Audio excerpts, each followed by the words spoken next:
नमस्कार दोस्तों, स्वागत है आपका बुक्स आवर चैनल पर। आहार व पोषण प्रारंभ करते हैं। आरएएस व अन्य प्रतियोगी परीक्षाओं में विटामिन से या फिर इसके कुपोषण के कारण होने वाले रोगों से विभिन्न प्रकार के क्वेश्चन पूछे जाते रहे हैं। तो अपन प्रारंभ करते हैं। मैंने ये 9वीं 10वीं 12वीं आरबीएससी की बुक से बनाए हैं। तो सर्वप्रथम अपन देख लेते हैं कि संतुलित भोजन क्या होता है और कुपोषण क्या होता है। संतुलित भोजन ऐसा भोजन होता है जिसके अंदर कार्बोहाइड्रेट, वसा, प्रोटीन, विटामिन की सही मात्रा हो। और सही मात्रा कैसे? जो व्यक्ति उसको ले रहा है उसके जो वेट के अकॉर्डिंग हो, ठीक है क्या, और उसके अंदर किसी चीज की कमी नहीं हो और रोजाना प्रतिदिन ले, वह होता है संतुलित भोजन। ठीक है। फिर देखें कि कुपोषण हो जाता है। कुपोषण क्यों हो जाता है कि अगर लंबे समय तक जो मैंने बताया कार्बन की मात्रा होगी, प्रोटीन की मात्रा होगी और इसके अलावा जो विटामिन की मात्रा है, वसा की मात्रा है, वह लंबे समय तक भोजन के अंदर व्यक्ति अगर नहीं लेता है तो कुपोषण का शिकार हो जाता है और विभिन्न प्रकार के रोग हो जाते हैं। तो उनसे विभिन्न प्रकार के क्वेश्चन भी बनते हैं। तो हम देखें कि शरीर के अंदर ऊर्जा निर्माणकारी आहार व पोषण के अंदर कौन निभाता है भूमिका?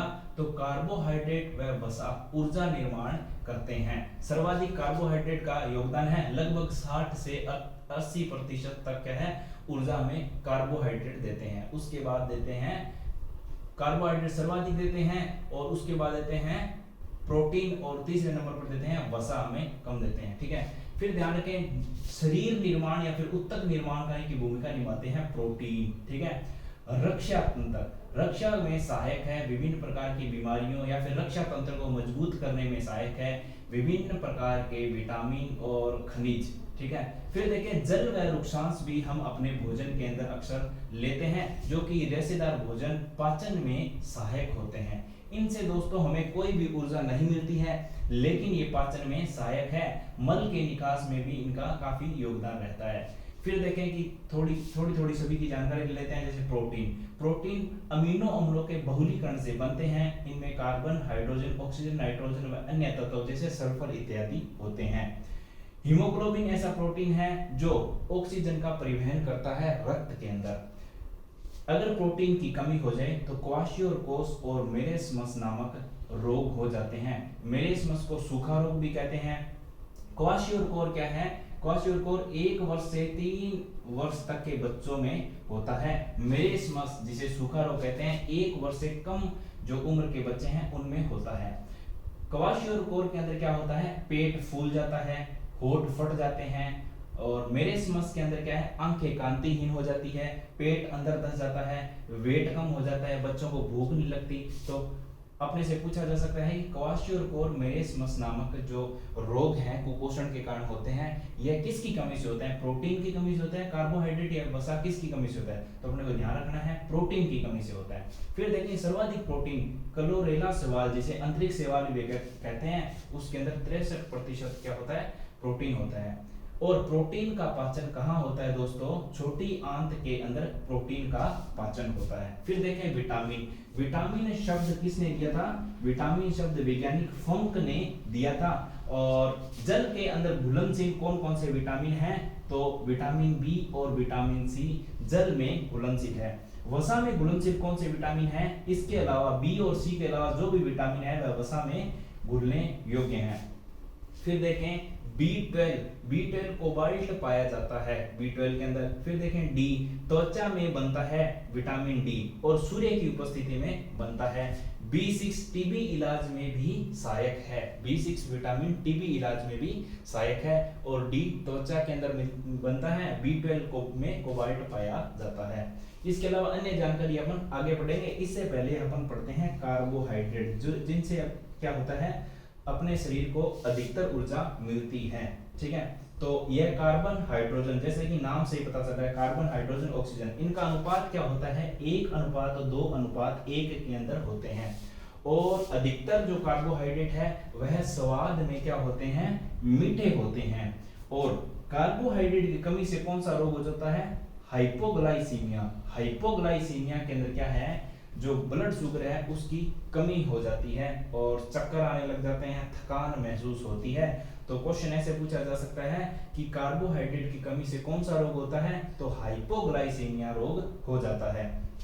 फिर देखें, जो कार्बोहाइड्रेट है उनको अपन तो 3 भागों में बांट सकते हैं, मोनोसेकेराइड, डाइसेकेराइड और पॉलीसेकेराइड। मोनोसेकेराइड के अंदर क्या होते हैं, ग्लूकोज, फ्रक्टोज और गैलेक्टोज। तो ध्यान रखें, मोनो अर्थात एक, जिसके अंदर क्या है, एक ही टाइप के कार्बोहाइड्रेट हो, उन्हें मोनोसेकेराइड कहते हैं। डाइसेकेराइड मतलब 2 प्रकार के कार्बोहाइड्रेट मिलकर आगे कार्बोहाइड्रेट बनाते हैं, उनको डाइसेकेराइड। पॉलीसेकेराइड में 1-2 से अधिक मिलकर बनाते हैं। तो ग्लूकोज को अपन क्या कहते हैं, रक्त शर्करा भी कहते हैं। फ्रक्टोज को अपन फ्रूट शर्करा भी कहते हैं। और ग्लैक्टोज को अपन ब्रेन शर्करा भी कहते हैं। तो मोनोसेकेराइड है ग्लूकोज, फ्रक्टोज और ग्लैक्टोज। फिर देखें डाइसेकेराइड के अंदर माल्टोज, सुक्रोज और लैक्टोज आते हैं। लैक्टोज तो अपन पढ़ते हैं दूध के अंदर, जिसे दूध शर्करा भी कहते हैं। सुक्रोज और माल्टोज के बारे में आप मुझे बताएं। हाँ, सुक्रोज है ना, जो फ्रक्टोज व ग्लूकोज से मिलकर बनते हैं सुक्रोज, और इसे टेबल शर्करा भी कहते हैं। माल्टोज ग्लूकोज व ग्लूकोज अर्थात 2 ग्लूकोज से मिलकर माल्टोज बनते हैं। सुक्रोज ग्लूकोज व फ्रक्टोज से मिलकर बनते हैं, और लैक्टोज ग्लूकोज व ग्लैक्टोज से मिलकर बनते हैं। फिर देखें कि मोनोसेकेराइड व डाइसेकेराइड क्या होते हैं, स्वाद के अंदर मीठे होते हैं और जल में भी घुलनशील होते हैं। लेकिन पॉलीसेकेराइड मीठे नहीं होते हैं और जल में घुलनशील नहीं होते हैं। और इनके कुछ उदाहरण सेल्यूलोज, ठीक है, और ग्लाइकोजन स्टार्च जो कि पादों में पाया जाता है, ग्लाइकोजन जंतुओं में पाया जाता है, और सेल्यूलोज कहाँ पे पाया जाता है, जो कि कोशिका भित्ति में पाया जाता है। फिर देखें आगे दोस्तों, अपन विटामिन पढ़ लेते हैं, उनके साइंटिफिक नाम क्या है और अगर कमी हो जाए तो रोग कौन से होते हैं, क्योंकि अक्सर इनसे क्वेश्चन पूछे जाते हैं। तो सर्वप्रथम अपन देखें ए को साइंटिफिक नाम है रेटिनोल। इससे कौन सा रोग होता है, कमी से रतौंधी और जीरोप्थेल्मिया के अंदर क्या है, आंख शुष्क हो जाती है। और तो ए की कमी से रतौंधी और जीरोप्थेल्मिया, और ए का नाम रेटिनोल, B1 का नाम थायमीन। सर्वप्रथम मैं आपको क्या करता हूं कि साइंटिफिक नाम याद करा देता हूं, फिर अपन देखेंगे कि कमी से कौन सा रोग होता है, ठीक है। तो ए का नाम retinol, B1 thiamine, B2 riboflavin, B3 niacin, B5 pantothenic,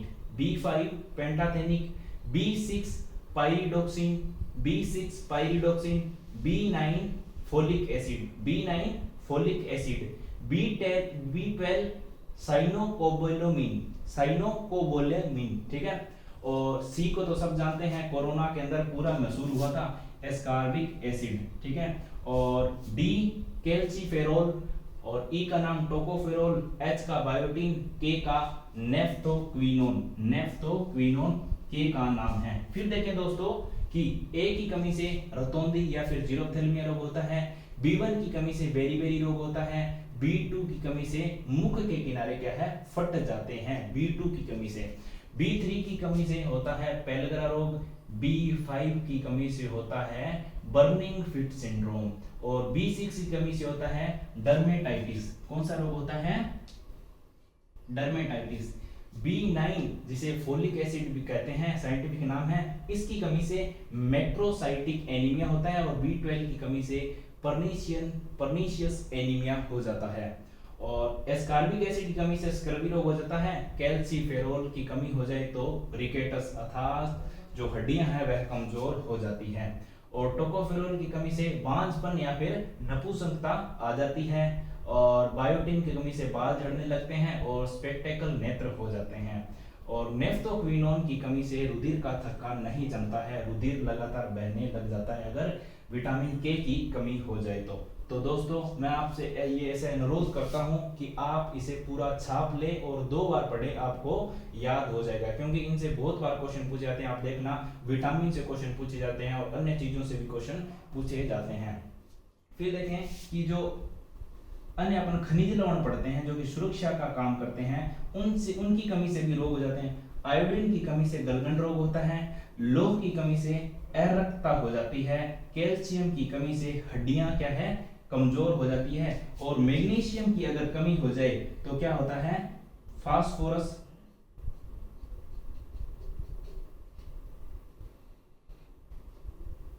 और सल्फर और कैल्शियम, तीनों पे इफेक्ट पड़ता है, ठीक है। और ऊर्जा की आवश्यकता, किशोर को कितनी ऊर्जा की आवश्यकता है, तो किशोरों को कितनी है, 1800 से लेकर के 2600 कैलोरी प्रतिदिन आवश्यकता है किशोर को, इतनी ऊर्जा की। महिला है कोई, तो महिला को लगभग 2200 कैलोरी की आवश्यकता है प्रतिदिन, ठीक है। और फिर देखें कि वयस्क पुरुष है, तो वयस्क पुरुष को लगभग 2000 से लेकर के 3200 कैलोरी की आवश्यकता है, 3200 कैलोरी की आवश्यकता है, ठीक है दोस्तों। फिर एक बात और बताऊं आपको कि WHO ने 5 रोग बताए हैं जो कुपोषण के कारण होते हैं। क्वाशियोरकोर, मेरेस्मस, जीरोप्थेल्मिया, अरक्ता और इसके अलावा गलगंड रोग जो कि नमक की कमी से होता है, ठीक है, गलगंड रोग। ये 5 रोग WHO ने बताए हैं जो किसके कारण होते हैं, कुपोषण के कारण होते हैं। क्वेश्चन पूछा जा सकता है क्योंकि आरबीएससी की बुक के अंदर दिया हुआ है। तो दोस्तों आप इन्हें एक बार लिख लें और 2 बार जरूर दोहराएं, आपको ये पूरी जानकारी याद हो जाएगी। इसके अलावा ऐसी विभिन्न प्रकार की वीडियोस हमारे चैनल से प्राप्त करने के लिए आप चैनल को सब्सक्राइब करें, वीडियो को लाइक करें, दोस्तों को शेयर करें। जुड़े रहिए दोस्तों बुकशार चैनल के साथ। धन्यवाद।